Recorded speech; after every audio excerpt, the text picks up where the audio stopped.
Assalamualaikum warahmatullahi taala wabarakatuh. Bismillah walhamdulillah wassalatu wassalamu ala rasulillah sayyidina Muhammad ibn Abdillah wa ala alihi washabihi wa man wala wala hawla wala quwwata illa billah la nabiyya ba'da. Al-Ghail Allah subhanahu wa ta'ala fi kitabihil karim wa wasdaqul ghailin a'udzu billahi samil alim minasyaitonir rajim bismillahirrahmanirrahim. Ya ayyuhalladzina amanu taqullaha wal tanzur nafsum ma qaddamat liqad wattaqullaha innallaha khabirum bima ta'malun. Qalu subhanaka la ilma lana illa ma 'allamtana innaka antal alimul hakim. Wa qala Nabi sallallahu alaihi wasallam Allahumma inna na'udzubika min ilmin la yanfa amin wa min qalbin la yakhsha wa min nafsin la tashba wa min da'wati la yustajabu laha. Jamaah dimuliakan Allah Subhanahu wa taala, alhamdulillah malam hari ini Allah Subhanahu wa taala kembali mengumpulkan kita. Setelah sekian tahun kita sudah tidak bertemu lagi di sini, alhamdulillah malam ini malam pertama mungkin, dan insya Allah menjadi malam istiqomah nanti di setiap malam Ahad. Yang mudah-mudahan niat kita semua yang hadir di sini istiqomahkan oleh Allah Subhanahu wa taala. Salawat serta salam teratur curahkan kepada surah kita, panutan kita, junjungan kita Nabi besar Muhammad sallallahu alaihi wasallam. Atur mukarramal muhtaram yang sama-sama kita hormati dan Allah Subhanahu wa taala muliakan guru kita, mudirul majlis Al-Ustaz Fajar Siddiq Mata'anallah fi tulihati wa wara wa nafa'na bihi wa ulumi fi darin amin. Kita doakan bersama mudah-mudahan guru kita diberikan keberkahan oleh Allah Subhanahu wa taala, berkah umur, berkah sehat, dijadikan keluarganya keluarga yang sakinah mawaddah warahmah, diberikan keturunan-keturunan yang soleh dan solehah, dimudahkan semua urusan dunia akhiratnya. Begitu juga kita yang hadir di sini, mudah-mudahan Allah Subhanahu wa taala senantiasa memberikan keberkahan kepada kita. Allah Subhanahu wa taala mudahkan semua urusan dunia kita. Allah Subhanahu wa taala ampunkan semua dosa-dosa orang tua kita. Yang orang tua kita saat ini sudah dipanggil oleh Allah Subhanahu wa taala, mudah-mudahan Allah Subhanahu wa taala ampuni dosa mereka. Allah Subhanahu wa taala tempatkan mereka di tempat yang terbaik. Allah Subhanahu wa taala jadikan kuburannya taman daripada taman di surga. Adapun orang tua kita yang saat ini masih hidup, mudah-mudahan Allah Subhanahu wa taala berikan mereka panjang umur. Amin. Diberikan kesehatan oleh Allah Subhanahu wa taala dan diberikan penjagaan terbaik, penjaganya Allah Subhanahu wa taala. Jemaahnya dimuliakan Allah Subhanahu wa taala. Tadi sudah disampaikan terkait masalah adab kita terhadap guru. Malam hari ini saya ingin menyampaikan kisah saja. Kisah ini memang sering sekali saya sampaikan. Namun ketika kita mendengar kisah para ulama, kisah orang-orang soleh, kenapa sih mesti kisah? Sedangkan Al-Quran saja isinya itu sepertiga daripada Al-Quran adalah kisah. Oleh karenanya ketika kita malas melaksanakan ibadah sholat, ya, yang kita perlu membaca kisah orang-orang soleh. Ketika kita malas sholat, bacalah kisah orang soleh. Untuk apa? Untuk memompa kembali, ya, untuk menjadikan diri kita ini semakin bersemangat ketika kita beribadah kepada Allah Subhanahu wa taala. Kalau kita menginginkan sukses, baca kisah-kisahnya orang sukses. Oleh karenanya malam hari ini, karena kita semuanya adalah thalibul ilm, saya ingin menyampaikan kisah. Kisah ini terjadi di Hadramut sana, ya. Di Hadramut sana itu ada seorang santri yang luar biasa cerdasnya. Jadi santri tersebut ini ilmunya ini luar biasa. Ketika gurunya menyampaikan satu ilmu, dia langsung hafal. Ya. Kitab-kitab pun mereka banyak yang hafal. Dia ini banyak yang hafal kitab itu. Jadi karena kedekatan dia terhadap gurunya menjadikan diri dia itu semakin sombong. Congkak dia. Sampai terhadap gurunya pun, ya, karena dia sudah menganggap dirinya itu, ilmu dia itu sama gurunya itu sudah setara. Bahkan apa? Sudah satu level sama gurunya. Kalau seandainya gurunya datang ngisi majelis taklim, dia itu selalu di samping gurunya. Kalau seandainya gurunya ngaji di majelis taklim, ngisi, dia itu selalu ada di belakang gurunya. Ya, kemana-mana selalu ikut sama gurunya. Tapi luar biasa teman sekalian, ilmunya ini masya Allah luar biasa. Dan kecerdasan santri tersebut ini sampai apa? Terdengar daripada kota Tarim itu. Jadi dari luar kota Tarim itu tahu kalau sana santri ini memiliki kecerdasan yang sangat luar biasa sekali.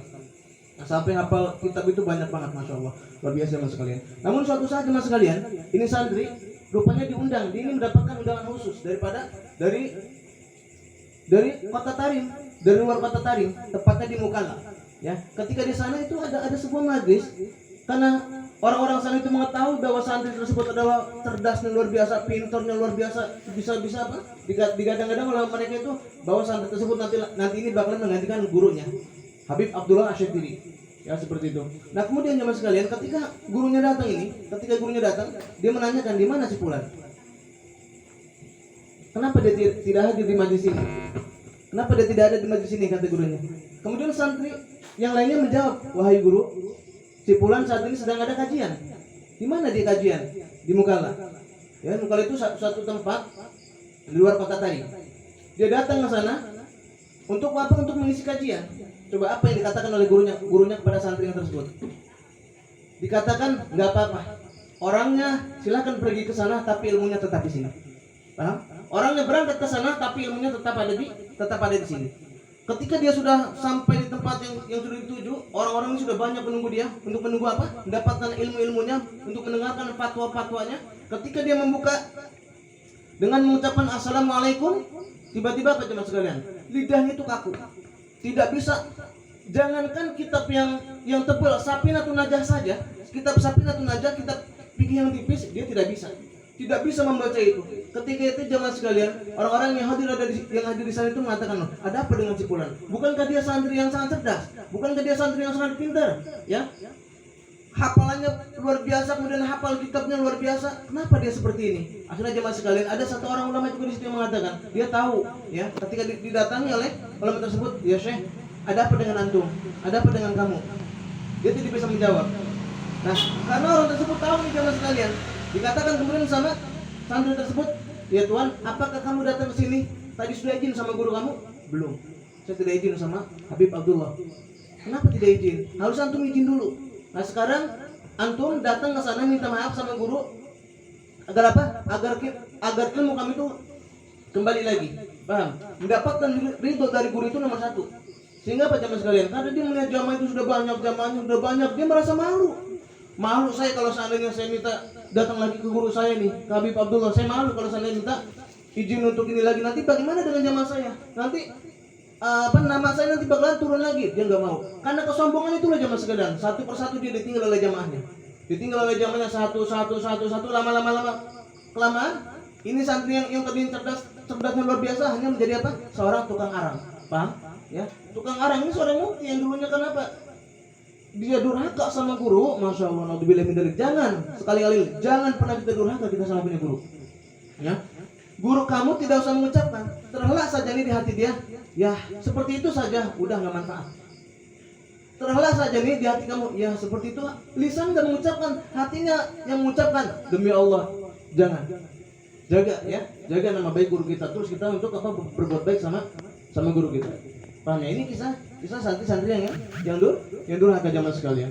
Nah, karena kedurhakaan inilah yang menyebabkan apa? Ilmunya itu dicabut sama gurunya. Jadi guru itu mampu mencabut ilmu santrinya.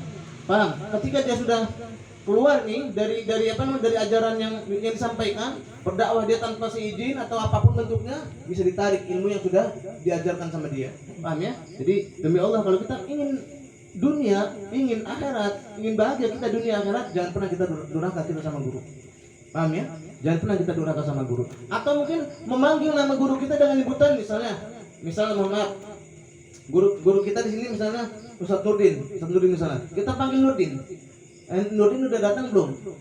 Sama halnya seperti santri ini. Kalau misalnya Habib Abdullah belum datang, ditanya sama santri tersebut, Abdullah, aina Abdullah? Hal huwa lam yaji? Di mana Abdullah? Apakah dia belum datang? Nama gurunya disebut dengan seharusnya dia mengatakan aina Habib Abdullah. Kan seperti itu seharusnya. Atau aina Syekhuna? Di mana syekh kita? Tetapi dia tidak melakukan itu, yang dikatakan adalah aina Abdullah. Di mana Abdullah? Padahal apa? Gurunya itu. Abdullah itu Habib Abdullah itu adalah gurunya. Oleh karenanya durhaka sama guru itu tidak akan pernah ada obatnya. Kecuali apa? Kecuali kamu mendatangi guru kamu dan minta ikhlas ridho daripada guru kamu. Bisa dipahami? Bisa ya? Bisa tidak? Kamu datang ke majelis ilmu, kamu jadi ulama besar, masya Allah. Jadi makruf kamu nih ya. Tapi terkadang kita ini suka lupa. Ada seseorang. Nah, kisah ini sudah selesai. Kemudian yang selanjutnya sebelum saya tutup, karena ini memang baru perdana ya, jadi tidak usah terlalu malam. Ada seorang sama, dia memiliki kecerdasan yang sangat luar biasa sekali. Dia ngaji sama gurunya, dulu ngaji diajarin alif, ba, ta, sa, jim, ha, kha, dal, sampai bisa abata, an, in, un, Allah, anakum. Kan seperti itu dulu kan? Ya ngaji kita kan ngeja, al-fatihah segala macam, dia sudah bisa. Kemudian dia apa? Belajar, merasa ilmunya itu dia lebih tinggi daripada gurunya. Ya jadi guru alif-alifannya itu dianggapnya biasa saja. Paham? Nah, ketika jamaah sekalian, orang tersebut ini di pesantren, kemudian cari guru banyak, dia gurunya tiba-tiba dia sakit. ketika dia sakit, jamaah sekalian, coba perhatikan ini. Orang-orang yang durhaka sama guru. Ketika dia sakit, dokter datang. Ketika dokter datang, dokter heran. Dia takjub dokter. Kenapa dokter, ada apa? Ini tidak ada penyakitnya. Ketika dia mau sakaratul maut ya, adakah yang tahu? Karena memang tugas kami sebagai dokter hanya mendiagnosa. Ternyata setelah dicek tidak ada penyakit medis, tidak ada. Oleh karenanya coba silakan cari, mungkin dia punya salah sama orang-orang. Mungkin didatangilah orang-orang yang di sekitar itu meminta maaf terhadap ustadz tersebut. Paham? Perhatikan. Ngerti enggak? Nah, ketika itu jamaah semua guru-gurunya dipanggil sama dia. Guru di pesantrennya dipanggil, guru ininya dipanggil, guru itunya dipanggil. Minta ikhlas ridho sama siapa? Sama guru-gurunya. Ternyata jamaah dia pun masih dalam keadaan sakratul maut. Masih dalam keadaan sakratul maut. Masih belum. Ternyata jamaah sekalian, di sekian banyak orang-orang yang datang, ada satu temannya. Ada temannya satu orang temannya. Dia ingat dulu. Ya Allah, Ustadz, mungkin ini kita harus memanggil guru dia yang pertama nih. Siapa gurunya? Guru alif-alifan dia dulu yang pertama. Dulu dia pernah belajar sama gurunya yang pertama. Sebelum dia sampai ke pesantren, sebelum dia tahu ilmu nahwu, sebelum dia tahu ilmu sorab, sebelum dia tahu ilmu fikih balaghah, yang pertama kan mengajarkan kita adalah guru pertama kali kita. Akhirnya jamaah sekalian, dipanggillah guru tersebut jamaah sekalian. Ketika gurunya dipanggil, datang ini gurunya, ngelihat si muridnya tersebut jamaah sekalian. Ketika melihat muridnya tersebut dalam keadaan sudah susah, sudah payah, orang tuanya minta ikhlas ridho daripada guru yang terakhir itu. Ternyata setelah gurunya itu sudah ikhlas, sudah ridho, jamaah sekalian, Allah Subhanahu wa taala cabut nyawanya. Ya, paham ya? Jangan, demi Allah jangan kita durhaka kita sama guru, enggak boleh. Ya, siapapun guru kita menyampaikan, kita cari guru sebanyak-banyaknya. Silakan kamu cari guru yang banyak, silakan. Tetapi dari sekian banyak itu harus ada satu orang guru yang betul-betul kita pegang ucapannya. Kalau kata dia A, sudah A. Kalau kata dia B, sudah B. Jadi jangan kita misalnya samar-samar, Ustaz kata Ustaz ini begini nih, kata Ustaz ini begini nih, kata Ustaz begini nih. Nah, harus ada satu orang guru yang betul-betul kita pegang, yang bisa kita lihat kualitas keilmuannya, kemudian kualitasnya, kuantitasnya, kemudian kredibilitasnya. Nah, itu harus kita tahu juga. Dipahami tidak? Ya, oleh karenanya kalau sekarang kamu mungkin merasakan hidup, ya Allah Ustaz, saya hidup hampa banget ini Ustaz, hidup saya. Bisa jadi karena kamu jauh daripada guru kamu. Paham? Sholawat yang kamu bacakan, coba perhatikan. Kamu tadi sholawat enggak? Bersolawat enggak? Bersolawat kan semua kan? Sudah banyak sholawat kamu? Enggak. Sholawat kita ini belum sempurna. Sholawat kita ini enggak ada apa-apanya. Ya, nanti yang menyempurnakan kita punya sholawat siapa? Kita punya guru. Paham? Kamu sholawat kamu kurang, nanti disempurnakan sama Ustaz Fajar. Ustaz Fajar kurang, nanti disempurnakan mungkin sama saya, mungkin sama guru-gurunya di sana. Nah, sholawat saya kurang, nanti guru saya menyempurnakan. Sholawat terus seperti itu sampai nyambung ke Sayyidina Muhammad sallallahu alaihi wasallam. Ya, oleh karenanya sholawat itu penting jemaah sekalian. Jangan sampai kita datang di majelis ilmu kita enggak sholawat nih. Ya, datang di majelis ilmu kita enggak sholawat, apalagi kita sebelum ketika dibacakan maulid kita baca assalamualaikum ya Rasulullah, assalamualaikum ya sayyidi ya Rasulullah. Nah, kita baca itu. Ya, kita baca itu. Ya, jadi kalau seandainya sekarang kita ngaji di sini, besok kita datang lagi di sini setiap malam Ahad, insya Allah kalau seandainya saya tidak ada jadwal di luar, tidak berbenturan dengan pengajian saya di luar, insya Allah saya bakal datang ke sini. Ya, saya bakal datang. Dan dari dulu mungkin kalau kamu bicara masalah saya, kamu nggak usah tahu saya. Kamu nggak usah tahu saya. Yang tahu saya ini guru kamu, Ustaz Fajar. Nah, yang tahu saya itu beliau. Nanti beliau tahu Ustaz Usman itu bagaimana, Ustaz Usman begini cara ngajar begini, ininya begini. Nah, seperti itu kamu nggak usah tahu saya. Biarkan dia yang tahu tentang saya. Nanti mungkin dia yang menyampaikan kepada kalian seperti itu. Sama ketika saya belajar ke guru-guru saya sama seperti itu. Ya, paham ya? Semangat. Jangan kamu jadi orang yang lemah. Semangat. Ya, semangat enggak? Jadi semangat ya semuanya. Jangan jadi orang-orang yang lemah, lemes, kaku gitu kan, jangan. Mau enggak jadi Faiz? Mau enggak Faiz? Faiz itu orang yang sukses, mau enggak? Mau enggak jadi orang sukses? Pasti mau, nggak ada orang yang ketika di dunia itu nggak mau sukses, pasti mau semua. Ya, sukses keberhasilan kita adalah bagaimana cara kamu untuk memuliakan guru kamu. Saya sama guru saya punya guru Abu Hasan Bahrun, Habib Segaf Bahrun. Setiap kali saya menyampaikan kajian, nggak pernah saya itu lepas daripada mengirimkan fatihah buat beliau. Pasti ketika saya mau kajian Al-Fatihah Habib C. Karena itu seperti itu. Ketika saya menyampaikan kajian dimanapun atau tidak dalam keadaan menyampaikan kajian, saya selalu meletakkan guru saya itu dalam kepala saya. Baik, demi Allah, satu hari saja saya misal kelewat daripada nama guru saya nih, guru saya di hati saya, nggak ada manfaatnya hidup saya. Ya, oleh karenanya apa? Jadikan guru kamu itu di hati kamu. Semakin besar takdim kamu sama guru kamu, itu apa? Tingkat keberhasilan kamu semakin besar. Takdim keberhasilan kamu jadi sukses itu tidak akan didapat. Dari mana? Tanpa adanya kamu berbakti sama mereka. Bantu guru kamu, bantu dakwahnya. Sebelum misalnya datang ke sini rapi dulu ini. Kemudian apa? Yang kamu punya uang misalnya, bantu dakwah guru-guru kamu ya. Buat beli ini, buat beli itu, buat beli ini, buat beli itu, untuk apa? Untuk membantu dakwah guru kita. Jadi jangan pelit terhadap uang. Yang pelit itu cuma satu jamaah. Yang pelit itu cuma satu. Siapa yang pelit? Yang pelit itu siapa? Yang pelit itu ilmu itu pelit. Seakan-akan ilmu berkata, berikan semua waktu kamu untuk aku, kata ilmu. Kalau seandainya semua waktu kamu sudah kamu berikan kepada aku, maka akan aku berikan kamu sedikit daripada bagianku. Sedikit kita diberikan daripada bagian ilmu. Itu untuk siapa? Orang yang mengerahkan waktunya untuk ilmu. Lalu bagaimana orang yang nggak mau belajar? Apakah dia dapat ilmu? Nggak dapat. Paham ya? Jadi ketika kita menginginkan ilmu, berikan kita punya waktu untuk ilmu. Jadi nanti waktu kita berikan buat dia, nanti ilmu akan memberikan kepada kita hanya sedikit daripada bagiannya.